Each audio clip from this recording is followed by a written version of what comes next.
Whenever IShowSpeed goes out there to race, I make it my business to pay attention. And it's funny to say that sentence when you realize he's not actually a track athlete. But he got another actual track athlete, this time an Olympian, Lindon Victor, to show up and, well, race him. The distance, I'm not entirely sure about it. I'm sure somebody can tell me in the comments how far it was. I estimated it maybe 70 meters, 75 meters, something like that. But regardless, IShowSpeed went out there. He ran against two track athletes, Ethan Sam, Lindon Victor, who I'll break down who they are in a moment, and he lost. IShowSpeed had been doing this sprinting, running, racing thing for a while. It all started, I would say, like hitting the track community with the Noah Lyles situation. I've covered it from that moment all the way up until now, where he barely lost in a race that, it looked like Noah wasn't 100% of trying, but he was shocked that perhaps Speed was a little bit faster than you would have expected. And then you fast forward from that moment till now, throw a whole bunch of other people in there. He actually beat Let's See to Boho, who seemed like he wasn't really trying, but it goes down to the loss. He agreed to run. You step on the line, your reputation's on the line as well. And if you fast forward through IShowSpeed going pro and doing NFL combine stuff and, NBA combine stuff and, getting a whole bunch of clocks about how fast he might be and maybe this record and that record, yes. At the end of the day, he shows up, he challenges people to run, and then it happens. We've seen him take losses in the track community, whether it was Nigel Green or, of course, the Noah Lyles moment, which I already referred to. But this one, if you ever wanted to know what's really going on with his speed, I think we can actually unpack something from here. So, this is one of those moments where I didn't know I'd be making this video today, but when I got the information that IShowSpeed went out there to run, I figured that if you're in the track community, considering he is stepping in and out of the track community, racing with our people, you deserve to know, what actually went down. So, let's ride. The race itself was pretty close, but IShowSpeed clearly lost. From what I can see on camera, he was in third place. But again, it was relatively close across whatever shorter distance they chose. Lindon Victor is an Olympic medalist, a bronze medalist, but he's a decathlete. That means he's not really a true sprinter. Don't get me wrong, he's faster than a whole bunch of low-level D1 sprinters. But if you're talking about the world-class level, no, he doesn't belong sprinting up there. I believe his personal best is somewhere in the 10.4 range. I'm going off head here, I looked it up. And the other gentleman who was in the race is Ethan Sam, who was running at World U20s, last I was able to dig up. And he's also gone, I believe, 10.4, 10.3 high, something like that. In that window in the wind legal space. We're not counting wind assisted times that might be 10.31. So either way, the men are fast, but they're not next level fast or, true elite sprinter fast. And IShowSpeed made it look interesting. But interesting is not the same thing as winning. Because remember, the race is to the line. And considering they're not running races that have real clocks attached, who cares how fast you went? The only thing that matters is did you win and did you lose? The speculation around IShowSpeed has circulated for a while. I even had my ear to the ground and heard that he might run an actual track race this season. The meet that I heard in question has already came and went. And no, I didn't see IShowSpeed out there. And clearly he's back on tour. He's in Grenada. I don't know where he's headed next. But he seems to have this infatuation with the track community. And I've said it before, but I'm saying it now. And I'm saying it as clear as I possibly can. IShowSpeed, we are inviting you to come to an actual track and run in a track race. I believe, because yes, he can run unattached at a whole bunch of different meets, but I'm willing to concede. Let him run at a semi-pro or whatever track meet. Put him in a USATF tour event for all I care. I want to see it, because if you already made it this far into the video, I'm pretty sure you actually care where it's headed. You want to know what I'm talking about, specifically as it relates to IShowSpeed and athletes who have actual speed. Whether we like it or not, if we're just being real. More people care about IShowSpeed going out there to run a makeshift distance against athletes who are wearing warm-ups who ain't even real sprinters in the professional sense than to talk about actual races that have happened in track and field this weekend. But if you're new here, I want to say thank you for even making it this far into the video. And I'm Coach Rob, and if you really want to know what's going on with the fastest athletes in the world, then you are in the right place. And if anything that I say actually connects with you, it is always greatly appreciated if you would please like and subscribe. But if I don't, just let me know in the comment section, because I try to read them all. Amongst the pros, the same pros who have gold medals on the world stage. I know, because I make videos on it. And I already know this one is likely going to do better. I could be wrong, but I doubt it. I speculated for a while about how fast IShowSpeed could go. And this race actually validates my theory. Off of all the data we have between his NFL Combine stats, NBA Combine stats, assuming those numbers are legit, and the races he's run against, whether it's a Lasile, a Noah Lyles, or anybody else, I've concluded IShowSpeed is somewhere between a 10.6 and 11.0 sprinter right now. Like if he were to go run the 100-meter dash and take it seriously and run an entire college season of which he is the proper age to do so, he'd be somewhere in that window. That means he's not bad. He could actually beat some people to the line. But no, he doesn't belong at the national championships. He doesn't belong at the national championships even in Division 2. Probably wouldn't get there in Division 3, but he's on the fault line. Maybe he will, maybe he won't. We'll see how that goes. Like, that's what he is. He's a very good athlete in the grand scheme of regular people, but against elite sprinters, no, there's levels to this. And we really don't know what he could be if he took the sport seriously. I think if he's 10.6 to 11.0 now, in another year or two, he might be 10.4. He might even be 10.3. For under real circumstances, Ethan Sam and Lindon Victor, he could actually go out there and have a shot to mix it up with them. I mean, of course, Lindon Victor is older, because I look back at his stats. He was an NCAA champion twice back in like 2016, 2017 in the decathlon.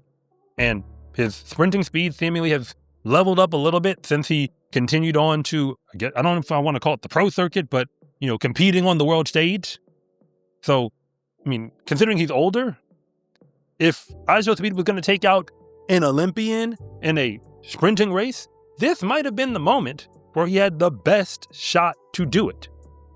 But yeah, what's next? Because I almost want to call this like the most elaborate ruse I've ever seen.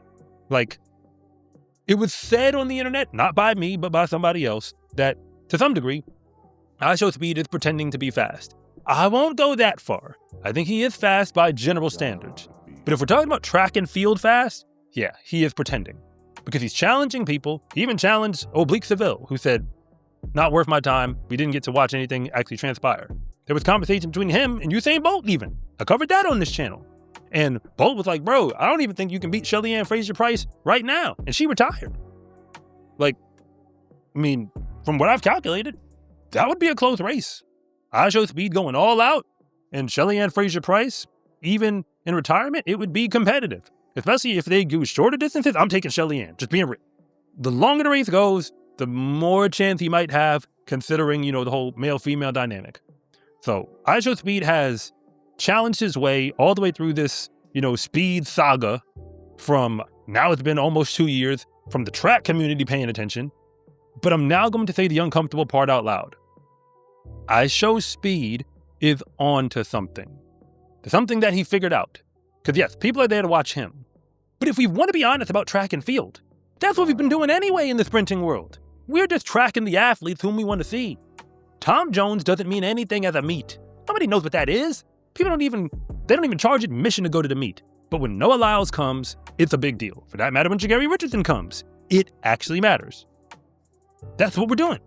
The athletes are the stories. The meets themselves don't matter. The athletes have narratives, and if you pay attention, you might be able to follow them. I do my best, on this platform, to help you see what the stories might be.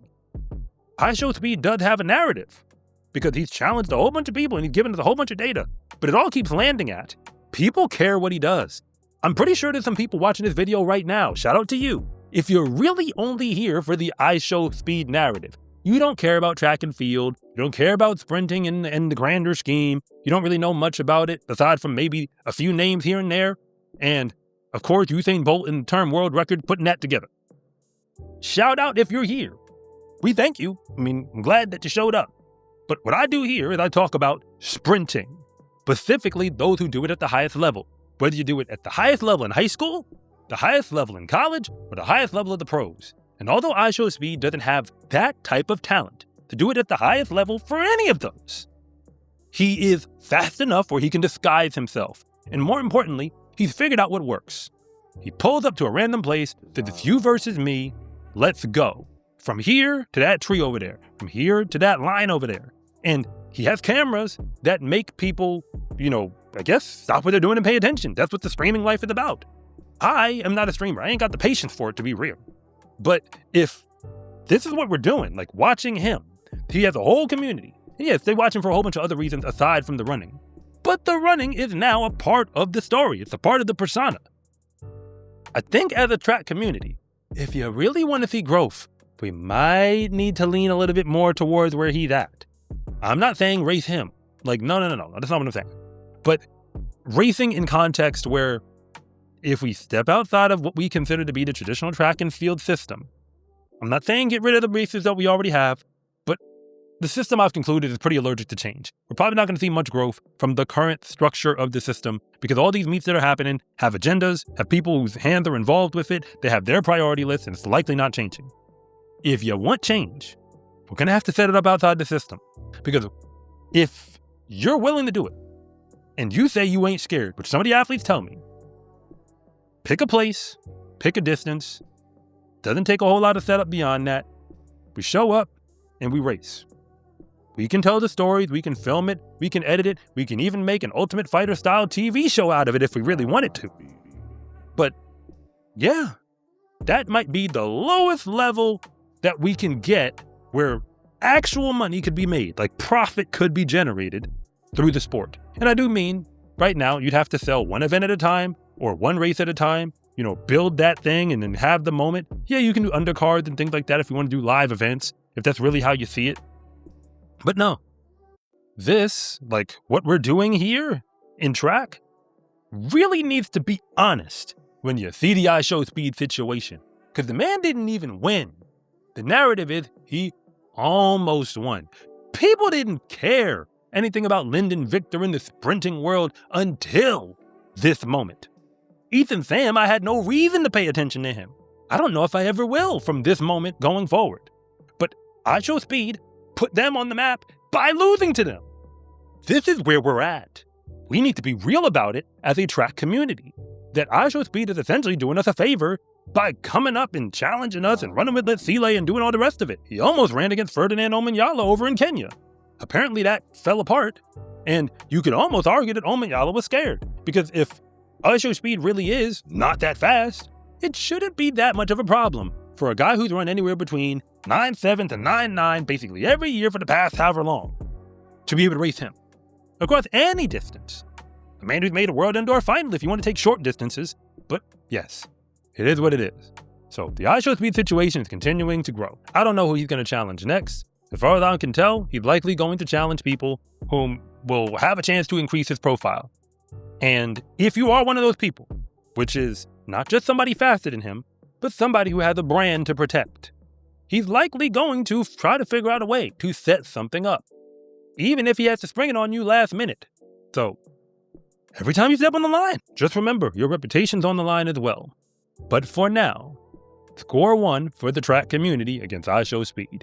In the sport of track and field, race day is honestly the easy part, because all of the real work gets put in when nobody is watching. When you wear every day is training day gear, you can let the whole world know that your success in competition is not an accident. Order yours at scarecruiting.com/shop or use the link in the description below, and it always comes with free shipping. It's a huge support to me and this channel, so I can continue to make you more content like this. And remember, it is always greatly appreciated if you would please like and subscribe.